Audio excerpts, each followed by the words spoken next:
بسم الله الرحمن الرحیم. انسان کامل، سرگذشت علیین، جلد دوم. مؤلف استاد علی اکبر خانجانی. سلوک روحی اولیا، عرفا و صدیقین، فصل 17، صفحه 162. سلوک روحی روزبهان بغلی شیرازی. بسم الله الجمیل. 1. روزبهان بغلی شیرازی از پدران تصوف عاشقانه، نه تنها در جهان اسلام که در کل عرفان جهان محسوب می شود، به گواه شرق شناس و اسلام شناسان معتبری چون ماسینیون و کربون که خودشان از شارحان و کاشفان و معرفی کنندگان روزبهان در عصر جدید به غرب و بلکه به جهان اسلام و ایرانیان هستند، و این نیز از عجایب دیگر آخرالزمان است که بایستی نشان دوست را از بیگانه گرفت. 2. روزبهان مشهور به شیخ شطاح است و در علم شطح که از دقیق ترین و لطیف ترین و پیچیده ترین شعبه از علوم و اسرار صوفیه است، مقامی منحصر به فرد دارد و بلکه بدعت گذار است و معنا و حقیقت شطح در تصوف از هیچ عارفی همچون او آشکار نشده است. 3.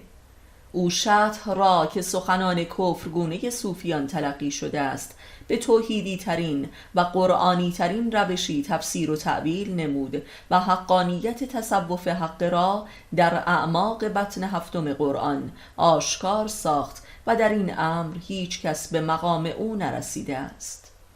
4. من خدای نادیده را نمی پرستم. علی علیه السلام.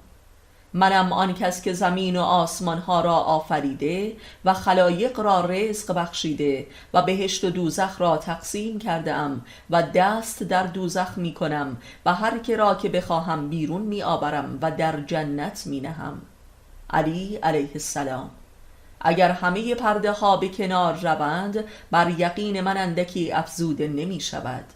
در درون عبای من جز خداوند نیست. بایزید بسطامی. من از خداوند سخت گیرترم. بایزید. من زمان هستم. پیامبر اسلام. من حق هستم. حلاج. 5. این نوع سخنان را شطح گویند که بسیاری از عارفان و حتی امامان به همین دلیل به امر فقها شهید شدند و یا مورد تکفیر مردم قرار گرفتند. 6. روزبهان شطح را سرریز شدن علم و حکمت و اسرار الهی در بشر خوانده است و این زیباترین و عارفانه ترین و ساده ترین تعریفی است که در این باره ارائه شده است. 7. روزبهان کتابی به نام شرح شطحیات به فارسی دارد که خوشبختانه باقی مانده است و به همت هانری کربون به جامعه ایرانی عرضه شده است و این اثرش را برجسته ترین همه آثارش دانستند و نیز شاهکاری منحصر به فرد در حکمت صوفیانه و عشق الهی. 8. در این حال روزبهان را بایستی معلم و پیر مستقیم و غیر مستقیم کسانی چون ابن عربی، مولوی، عطار و حافظ شیرازی دانست و به لحاظی دیوان حافظ را میتوان تشعیر حکمت صوفیان عاشقانه روزبهان دانست. 9. قرابت حافظ و روزبهان نه به لحاظ شیرازی بودن هر دو، بلکه به دلیل جمالی بودن عرفان و سیر و سلوک صوفیانشان بس حیرت آور است و بدین لحاظ شاید هیچ عارف و صوفی را نتوان همترازشان یافت که یکی در شعر و غزل و دیگری در حکمت و تفسیر بانی تصوف جمالی و عشق الهی هستند و به لحاظ زمانی البته روزبهان مقدم بر حافظ است و خود حافظ تربیت شده مکتبی است که از روزبهان در شیراز جریان دارد و پیر حافظ از مریدان روزبهان بوده است. 10. روزبهان که به نسبت سایر صوفیان عاشق عمری با برکت نمود و حدود 84 سال عمر کرد و تقریبا قرن ششم هجری را تماما سیر نمود، پیر و استاد همه عشاق الهی در قرون ششم و هفتم و هشتم هجری محسوب می شود. 11. روزبهان از خانواده ای صوفی نیز بود و اجداد و فرزندانش جملگی طی نسل‌ها و قرون از برجستگان مذهب عشق الهی در تاریخ ایران و اسلام محسوب شده‌اند و اکثراً دارای آثار و اشتهارند. 12. از روزبهان آثار بسیاری نقل شده که حدود 20 عدد از آنها تا به امروز باقی مانده که اکثراً در موزه ها و کتابخانه های غربی نگهداری می شود و لذا در ایران گمنام مانده است و در عصر جدید به واسطه مستشرقین غربی به ایرانیان شناسانده شده است. 13. روزبهان در همه زمینه‌های علوم اسلامی همچون فقه، تفسیر، قرآن، حدیث، حکمت و عرفان و ادبیات عاشقانه الهی دارای آثاری ارزنده و اکثراً بدیع است که مشهورترین آنها ابهر العاشقین و شرح شطحیات است که یک مرجع عمیق و قابل تأویل محسوب می شود. 14.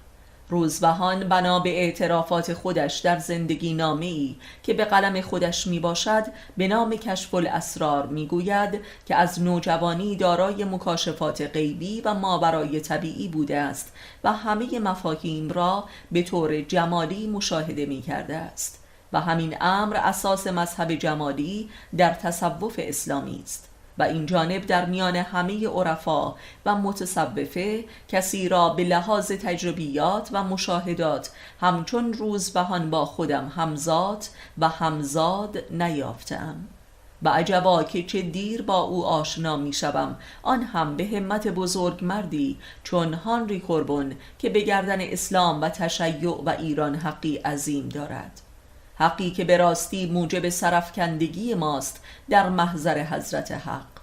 خداوند غرق نور و رحمتش نماید این مسیحی شیعه تر از هر شیعه ای را. 15.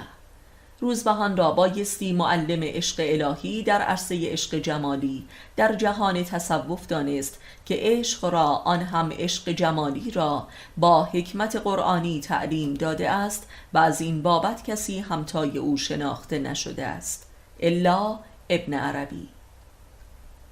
16. روزبهان فقیه و مجتهد و مفسر بزرگ قرآن و در عین حال اهل سماع است که تا حدود 50 سالگی به سماع ادامه می دهد و به ناگاه وامی نهد و مابقی عمرش را در خانقاهی که به دست خود در شیراز می سازد به تعلیم و ارشاد خلق می پردازد و مریدانی بزرگ می پرورد. 17. روزبهان چون عطار و مولانا به لحاظ مذهب اجدادی سنی است، ولی عشقی فوق شیعی به علی و آل او در همه آثارش هویداست. 18. او در زندگی نامش بر اساس سیر و سلوک و عروج روحانیش بسیاری از مدارج معراج محمدی را گزارش می دهد و در جایی برای خود مقامی قائل می شود که همتراز علی علیه السلام است. 19. روزبهان ادعا می کند که مقام نبوت و ولایت هر دو به او اعطا شده است. 20. روزبهان را استاد مسلم و منحصر به فرد شطح و شطح شناسی بزرگ دانستند و لذا او را شطاح خواندند و هیچ کس چون او از پس تفسیر و تأویل و توحید شطح امامان و عارفان بر نیامده است. 21. و لذا در حلاج شناسی نیز همتراز او کسی گزارش نشده است. 22. آن شطحیاتی که فرد عارف را هم ردیف خداوند و یا خود خداوند معرفی می کند عین مقام توحید و فنای ذات است که بیان قرآنی آن جهاد فی الله و مقام عباد الله المخلصین است. ولی برتر از آن و کافرانه تر از آن در نظر متشرعین بیگانه با معرفت و عشق الهی آنجاست که عارف خود را برتر از خداوند معرفی کند، که البته این نوع شطح گزارش نشده است الا فقط یک جمله از بایزید که نقلش رفت: من از خداوند سخت گیرترم، که در پاسخ به آیه‌ای از قرآن است که خداوند بسیار سخت گیر است.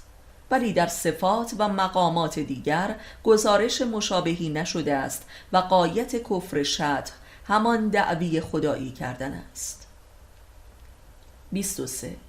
ما در آثار خود نشان داده ایم که مقام ارحم الراحمین و عشق خدا به انسان آن است که انسان را برتر از الوهیت خیش قرار داده است، مثل تعبیری که در آیه فتبارک الله احسن الخالقین نموده ایم که معنای ظاهری آیه هم آشکار است. پس خداوند برتر آمد به واسطه خلق انسان که بهترین مخلوقات است. و یا در حدیث معراج محمدی که خداوند به پیامبر می‌فرماید: ای محمد، نسبت تو به من مثل نسبت من است به علی.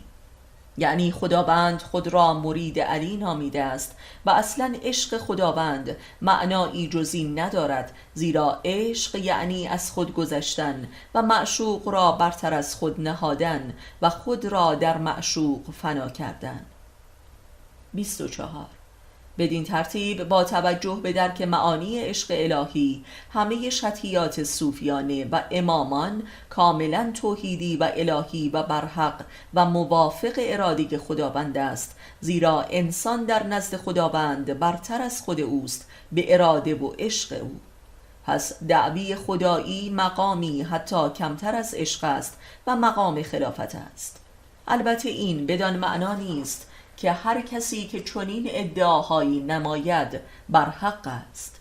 این حق صوفی فنا در پروردگار است که البته حق و ناحق بودن این ادعاها نیز در قضاوت خود خداوند است و نه هیچ فقیهی. 25. فقیه متشرع و متعصبی چون امام خمینی هم کوس انالحق میزند، ولی اشعارش را برای بعد مرگش منتشر می کند و مرده را هم هیچ قصاص و حد و تکفیری نیست. 26. روزبهان یک سبزی فروش و احتمالاً باقلا فروش بود و به همین دلیل او را بقلی نامیدند و در حین همین کسب و کار بود که منقلب شد و کارش را رها کرد، درست مثل عطار که عطار بود. 27. هانری کوربون که خود یک عارف و محققی است که در جریان تحقیق به اسلام و تشیع ایمان می آورد، آن هم چه ایمانی که هر شیعه‌ای را به غبطه می اندازد. بزرگترین افتخار و توفیق الهی کل زندگیش را آشنایی با روزبهان می داند که در آثارش برای همه مسائل فلسفی و عرفانی خود پاسخ می یابد. و عجبا که چگونه این فرانسوی متن بغایت ثقیل روزبهان را که فقط اندکی از اساتید فوق تخصصی متون عرفانی از آن سردر می آورند تا این حد درک کرده است. این مستلزم آتش و عشق الهی است که من ایرانی حتی متون فارسی روزبهان را به سختی در میابم و کوربون بر آن شرح و تفسیر می نویسد و برای فارسی زبانان قابل فهم می سازد. فتبارک الله. 28. روزبهان از جمله واصلانی است که موت ارادی را تحقق بخشیده است. روزی با 2 تن از مریدانش درد دل می کند و می گوید آیا بهتر نیست که برویم؟ آن 2 هم تصدیق می کنند و در 3 نوبت معین قرار مردن می گذارند و این هر 3 طبق همان موعد رخ می دهد. روزبهان فردایش یکی از مریدان 15 روز بعد و دومی هم 1 ماه بعد می میرد. 29. برخی از فقها این دعاوی را باطل و دروغ می دانند، طبق این کلام قرآن که کسی جز خدا نمی داند که هر کسی کی و کجا می میرد و فردا چه می کند.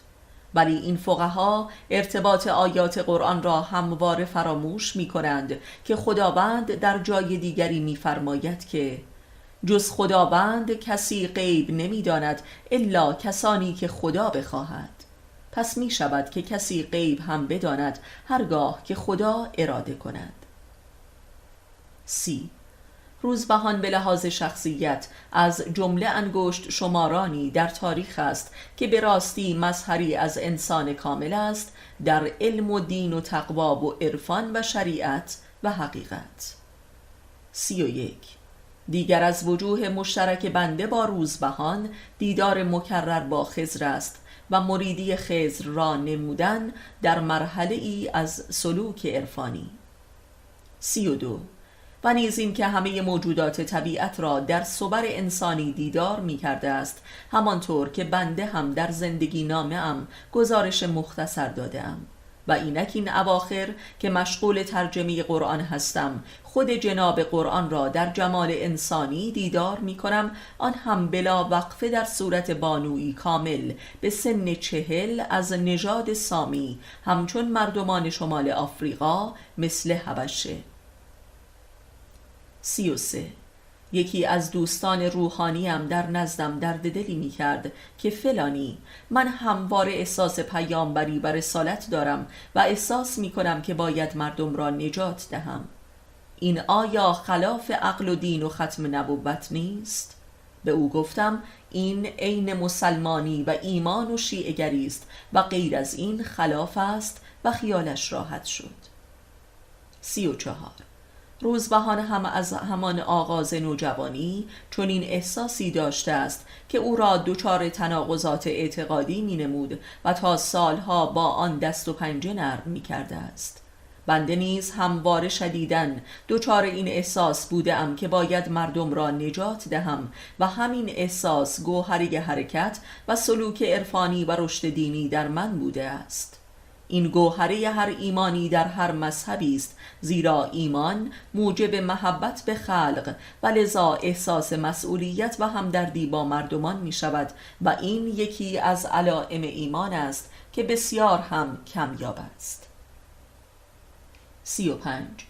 روزبهان را نیز بایست فیلسوف و ایدئولوگ تصوف هم نامید که ارکان و معارف فوق تخصصی صوفیه را شرح و تفسیر نموده است و بنیادهای شرعی و قرآنیش را آشکار کرده است و کسی چون او چنین نکرده است و چون او این شهامت را نیافته است، آن هم به نصر الا ابن عربی.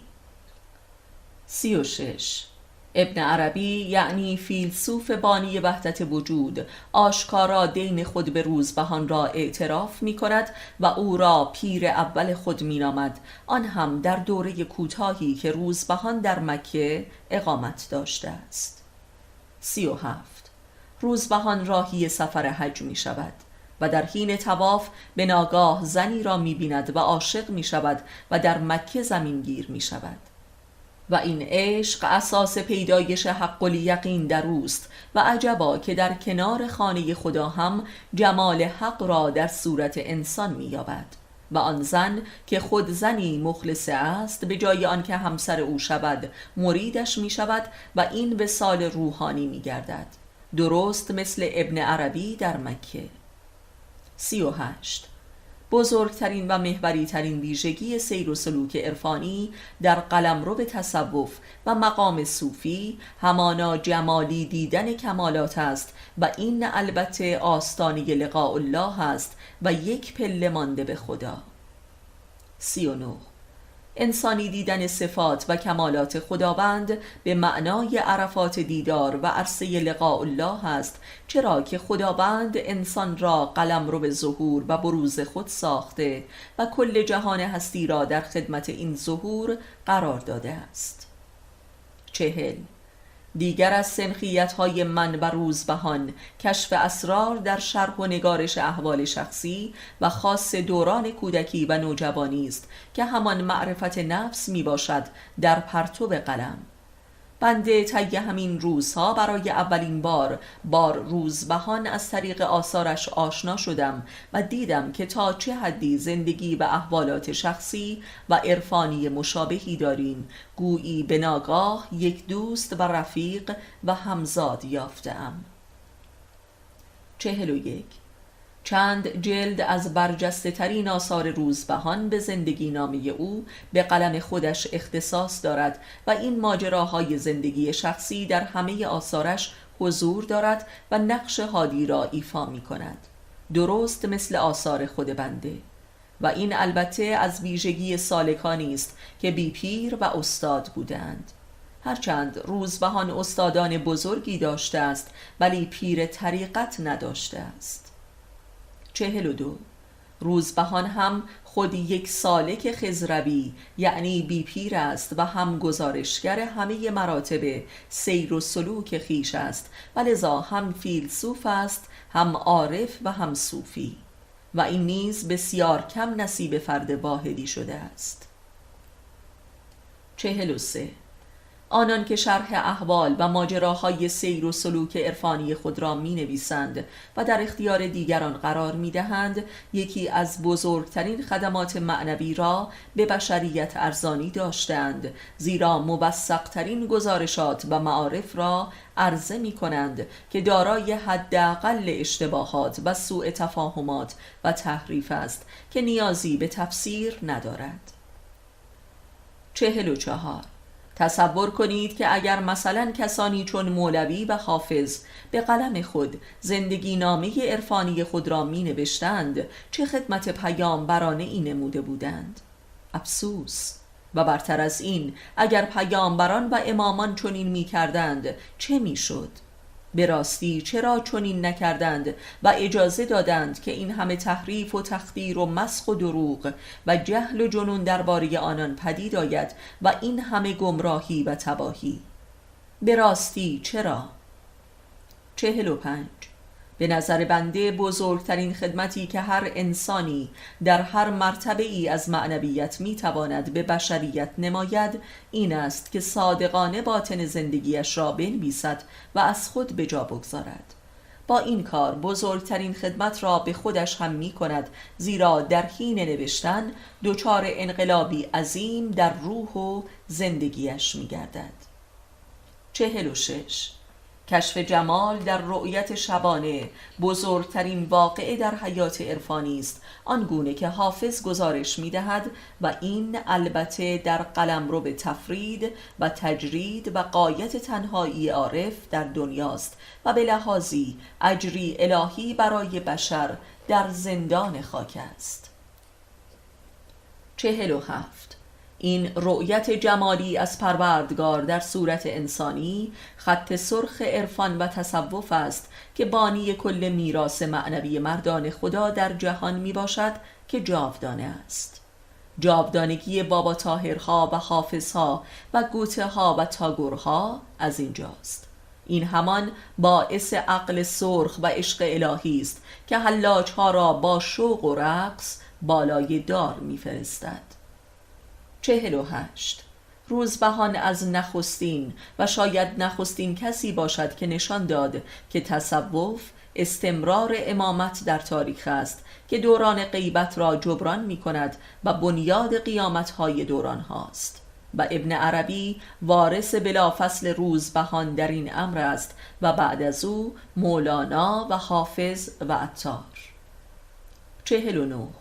یکی دیگر از توفیقات روزبهان که امری موروثی بوده تحصیلات آکادمیک او در حد کمال است که به ندرت صوفیان دارا هستند، زیرا هرگز مجال این کار را نداشته و نه نیاز آن را، هرچند که بسیاری در تحصیلات دینی خود تا ابد فسیل می شوند و این علوم حجاب بصیرت و حکمت و معرفت می گردد، ولی درباره روزبهان چنین نشده است و این نیز امری کمیاب است.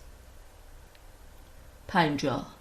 روزبهان با توسل به علوم مدرسه‌ای موفق شده که تجربیات عرفانیش را بیان قرآنی کند، هرچند که این بیان به غایت سخت و تخصصی و فوق تخصصی شده است و این به نظر ما نقص عظیمی است که گریبانگیر ادبیات صوفیانه است و حیف. و خوشا به سعادت بنده که از این تحصیلات سیاه مسئول ماندم و لذا مجبور شدم عالی ترین تجربیات و ادراکات خود را به زبان عامیانه بنویسم و خیری به مردم رسانم و خدا را سپاس از این لطف و مصونیت. 51. خدا را سپاس که به من این توفیق را بخشید که عرفانم را عین قرآن بیابم و بیان کنم به گونه ای که لااقل خودم فهم کنم و عده‌ای دیگر نیز. 52. یکی از به اصطلاح اهل راز با حالتی به اصطلاح رازوارانه پرسید: آیا شما این اجازه را دارید که این همه اسرار برملا کنید؟ در حالی که خودداری کردم تا خنده ام را نترکانم گفتم: لابد. ببینید جهل و غرور و بخل و کفر چگونه سخن میگوید آنگاه که رسوا شد. 53. کسی وجود نداشته است که راز عمومی بداند و نگفته باشد. آیا مفهوم شد؟ یعنی حکمت خصوصی نداریم. راز مگو هم لااقل در آخر الزمان نداریم. اهالی راز مگو در عصر ما جمله منافقان و فاسقانند. 54. روزبهان به لحاظ رازگویی و رازدانی در قلمرو به معرفت و حقیقت همتراز امامان معرفت است در آخر الزمان، همتراز حلاج ها و شمس ها.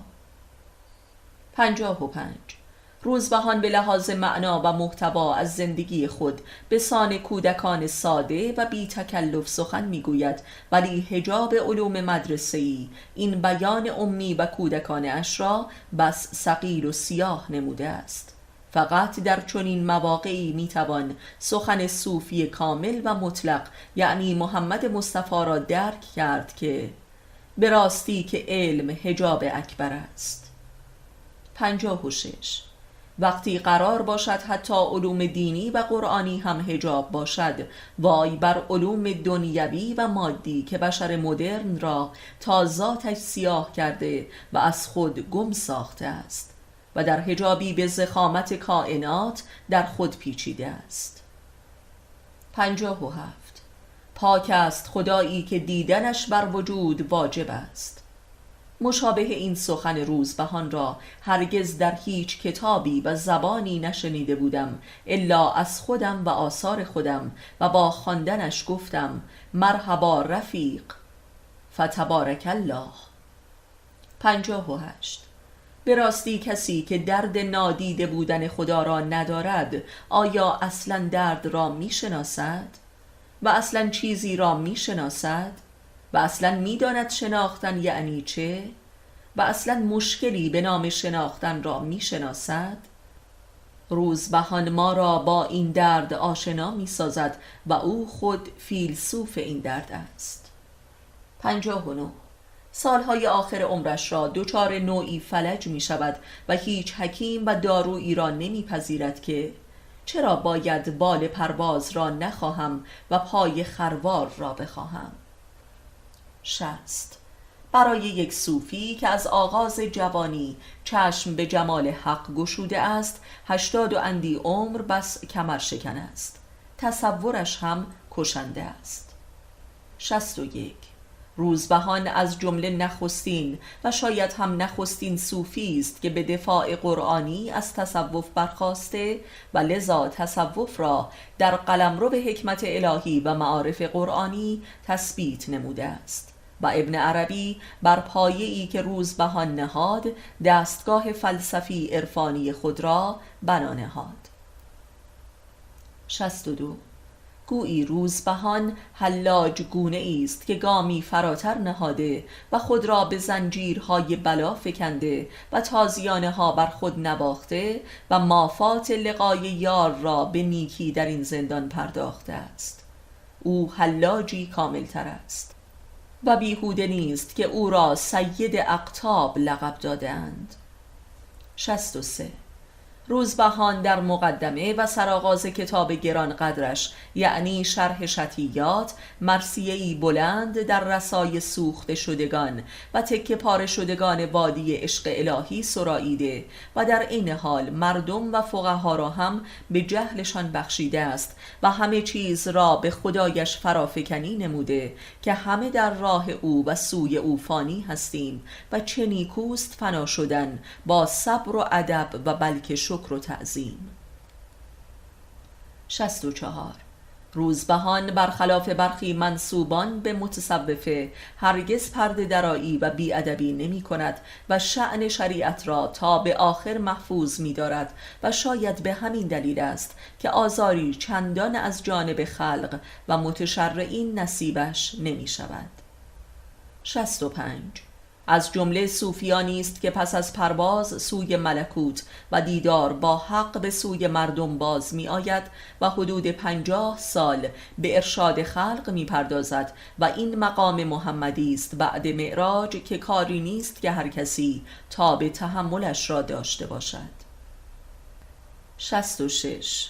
روزبهان یک معراج نموده آل محمد است که خود را به لحاظ مقام معنوی هم ردیف علی علیه السلام می داند و همه ادعاهایش نیز ملکوتی و غیبی از جانب الهامات و مشاهدات متافیزیکی است که در نیمه دوم عمرش از آنها پرده بر می دارد، در حالی که از همان آغاز جوانی دارای مکاشفات بوده است. ظرفیت معنوی و عرفانی روزبهان منحصر به فرد است، در قیاس بسیاری که با نخستین ادراک متافیزیکی خود را رسوا می کنند. 67. هانری کوربون از مشاهده مقبره نیمه ویران روزبهان و خاندان عرفانیش در شیراز بسیار از ایرانیان گله می کند و غیرت شیعیش جریحه دار است و از اینکه چرا در حالی که عارفان اهل سنت چون عطار و مولوی و حتی حافظ اینقدر عزیزند، روزبهان مهجور و مغضوب واقع شده است. 68. مسئله یکی این است که روزبهان یک صوفی عربدکش و بازاری نبوده است و لذا هر کسی را امکان دسترسی به او نیست. او یک صوفی اهل سر است و به شعر هم نگفته است و لذا بدین جهت عریان‌تر است. 69. وقتی یک مسیحی فرانسوی از طریق معرفت به محمد و آل علی می رسد، افتخاری برتر است همانطور که یک سنی به عشق علی نائل آید. پس اینان افتخار برتری محسوب می شوند و اصلا مگر نه این که اکثر عارفان بزرگ ما به لحاظ موروثی سنی مذهب هستند ولی خود شیعی آتشین. آیا این عبرتی بزرگ نیست که بزرگترین حجاب شیعه خود شیعه است و تشیع تاریخی اجدادی؟ 70. جمال پرستی عرفانی بزرگترین موضوع اتهام و بدنامی برای صوفیان تلقی شده است و یکی از مسائلی که عامل حکم ارتداد و الحاد بوده است و علت آن همه آدم سوزی و مسله شدن. گویی هر که در این دنیا دیدار کند باید دل از دنیا بکند و برای شهادت آن هم به شقی ترین وجهی آماده باشد. 71. امت محمد امت جمال است، مگر نه این که بر جمال محمد صلوات می‌فرستیم؟ آیا این نه کفر و الحاد و زندیقه است؟ اسفا که شیعه خود عامل صدور این احکام باشد، همانطور که عامل قتل و مسله کردن حلاج و عین الغزات دو فقیه شیعی بودند. اسفا و هزار اسف بر این شیعیان ضد شیعه و محمدیان ضد محمد، این ابن ملجمها و شمرهای دورانها، این شقی ترین دشمنان جمال حق. اینان در قیامت چه می کنند؟ همانها که خود را با صورت به آتش دوزخ سرنگون می کنند، چون تاب تحمل جمال حق را ندارند. 72. این آتش عجب چیزی است ای خالق آتش. این حق دوزخ است که همه ما از همین روی زمین در آن می سوزیم و به این و آن فحش می دهیم که این کیست که ما را می سوزاند؟ این خداست.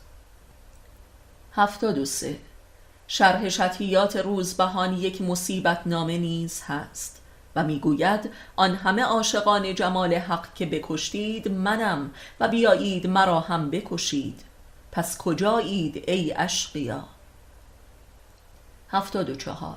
آری، و خود میگوید که هر که عاشق شد بر ما عاشق میشویم بر او و میکشیمش و خود دیه او میشویم.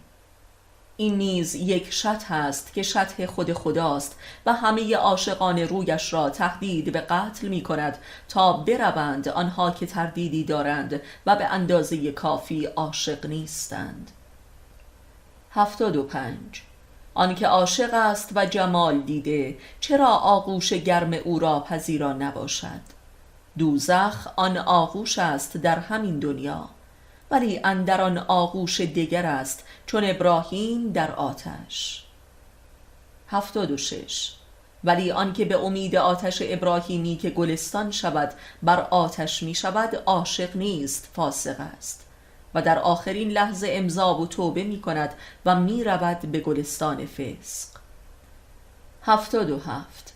اصلا هر که دعوی حقی می کند هر چند مادی و برای اثبات حقش به پای جان می رسد یا بران حق می رسد و یا از آن در می گذرد و می بیند که مال او نیست و حقش نیست. جان خوب چیزی است در ادعا و هیچ جای بازی هم ندارد و تعارف بردار هم نیست. یا می روی و به حق می رسی و یا می مانی و بدون حق، یا می روی تا بمانی و یا می مانی تا بروی. آدمی از یکی از این دو نوع ماندن و رفتن است. شما چه کاره اید؟ ماندنی یا رفتنی؟ 78. آیا می شود که خداوند در جمال آدمی آشکار شود؟ مسئله این است. در پاسخ به این سوال است که آدمی به دو دسته تقسیم می شود، بهشتی و دوزخی. و راز در این است که آنچه که دوزخ می نماید بهشت است و بالعکس. این کل اسرار آدمی است که در زبان صوفی آشکار می شود و مردمان را به فغان می آورد و خونش می ریزند تا دیگر نشنوند از این حرف ها.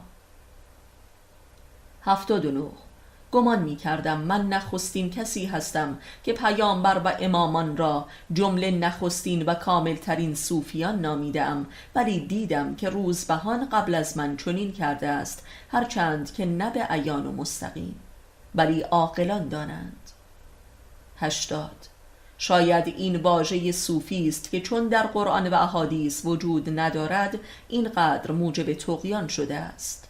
به نظر ما عرصه ولایت الهی و امامت شیعی همان تصوف است، همانطور که روزبهان خود را هم نبی و هم ولی نامیده است و درست هم هست. منتها نبوتی که در سمت و تحقق نبوت محمدی و امامت علوی است و لا غیر. از این منظر است که مثلا بهائیگری محکوم و باطل است، همانطور که در عمل هم باطل گردید و هیچ نشانی از مذهب را هم نتوانست حفظ کند و رسوا شد. 81. میرزا حسین علی نوری یا بهاءالله هم شعاعی از آن نور دید و نتوانست آن را بفهمد و هضم کند و لذا به هذیان افتاد و فتنه ها نمود و به بازار خودفروشی رفت و تجارت کرد. از این نوع تصوف نوبالغ عصیانگر و کافر هم داشته ایم و کم نبودند. 82.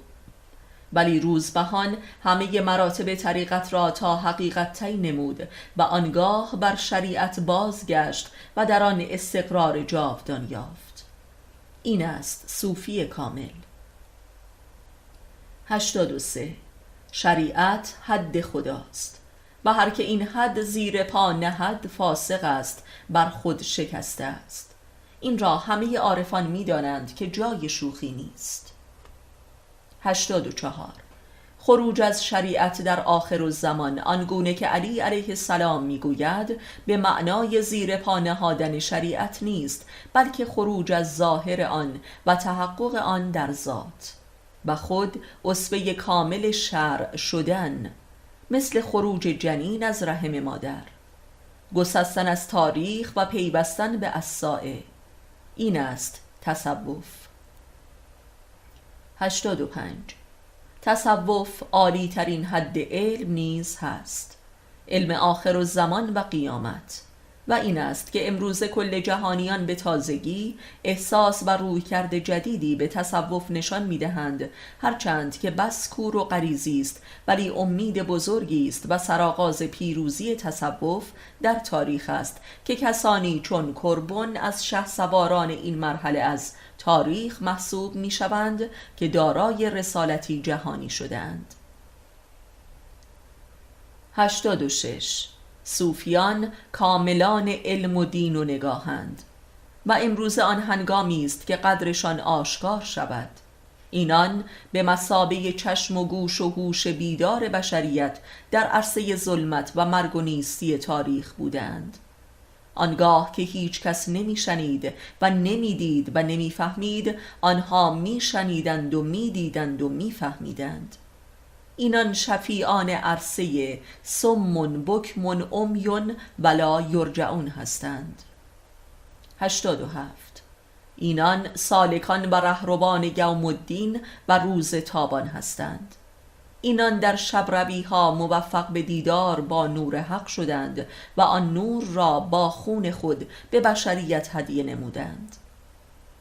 88. اینان قتیلان عاشورای جمالند. اینان شهیدان 1000 باره و 1000 پاره روی دوست در نزد خلق هستند که همه کور و کر و لال و مدهوشند. 89. چه کسی حاضر است قربانی ظهور جمال دوست باشد؟ آیا این رونمایی هیچ قربانی و ذبحی نمی طلبد؟ اینان ذبیح الله های دورانند به دست خلق. 90.